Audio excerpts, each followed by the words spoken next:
আসসালামু আলাইকুম রহমতুল্লাহি ওয়া বারাকাতুহু। সম্মানিত ভিউয়ার্স, কেমন আছেন? আশা করি সকলে ভালো আছেন। আমি আল্লাহর রহমতে অনেক ভালো আছি। তো আজকে আপনাদের সামনে যে বিষয় নিয়ে কথা বলতে চাচ্ছি, সেই বিষয়টা হলো অনেকের রিজিকে বন্দিশ লেগে যায়। তারপর আপনার জিন জাদুর কারণে অনেক ধরনের সমস্যা হয়। অনেক সময় দেখা গেছে কোনো একটা আমল করতেছেন আপনারা, সেই আমল দেখা গেছে একটু ভুলের কারণে সেই আমলে আপনার বন্দিশ লেগে গেছে।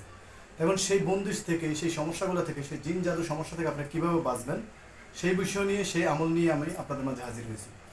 তো আশা করি ধৈর্য সহকারে অবশ্যই আপনারা আমার কথাগুলো শুনবেন, এতে আপনাদের অনেক ফায়দা হবে ইনশাআল্লাহ। আপনারা যাদের এই সমস্যা থাকুক বা না থাকুক, আপনারা এই আমল করলে, এই আমলের মাধ্যমে আপনি অনেক ধরনের উপকৃত হবেন। আপনার রিজিকের দুয়ার খুলে যাবে ইনশাআল্লাহ।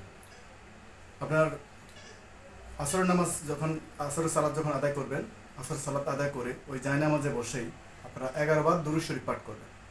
11 বার দুরূদ শরীফ পাঠ করার পর আপনারা সূরা কুরাইশ আপনারা 70 বার পাঠ করবেন।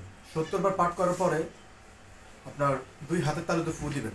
দুই হাতের তালুতে ফু দেওয়ার সময় আপনার বলতে হবে, হে আল্লাহ, এই আমলের বরকতে, এই সূরা কুরাইশের বরকতে আমার উপরে জিন জাদু টোনা টোক্কা সেহের যত ধরনের সমস্যা আছে সকল কিছু ধ্বংস করিয়া দেন।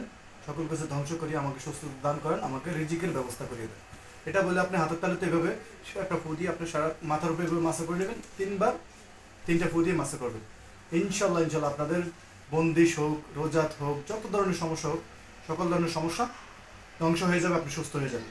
এভাবে ধারাবাহিকভাবে যদি আপনার 41 দিন আমলটা করতে পারেন, তাহলে আমার এতটুকু আত্মবিশ্বাস আছে, কারণ আমলটা আমি নিজেও করে উপকার পাইছি। এমনকি আমার কিছু ছাত্র আছে, তাদেরকে আমল দিছি। কিছু রোগী আছে, অনেক রোগী আছে, রোগীদেরকে আমলটা দিছি। আলহামদুলিল্লাহ সবাই ভালো একটা রেজাল্ট দিছে। তো সেক্ষেত্রে আমি চিন্তা করলাম যে হয়তো এই আমলটা আপনাদের কোনো উপকারে আসবে। এই জন্য আপনাদের মাঝে আমি আমলটা শেয়ার করার জন্য আজকের এই ভিডিওটা তৈরি করলাম। তো আশা করি বুঝতে পারছেন। যদি বুঝতে আপনাদের কোনো ধরনের সমস্যা হয়, অবশ্যই আমাকে কমেন্টে জানাবেন। আমি আপনাদেরকে সম্পূর্ণভাবে বুঝিয়ে দেবো। এতে বুঝতে গেলে আপনাদের কোনো টাকা পয়সা কোনো কিছু দিতে হবে না, ঠিক আছে? আপনারা নির্দ্বিধায় আমার সাথে যোগাযোগ করতে পারেন, কোনো ধরনের সমস্যা নেই। আশা করি ইনশাল্লাহ, আমি এতটুকু বিশ্বাস, আল্লাহর উপরে এতটুকু আমার ভরসা বিশ্বাস আছে, ইনশাল্লাহ এই আমলে আপনারা অনেক উপকৃত হবেন। অবশ্যই আমলটা করবেন। সকালে ভালো থাকবেন। আসসালামু আলাইকুম রহমতুল্লাহি ওয়া বারাকাতুহু।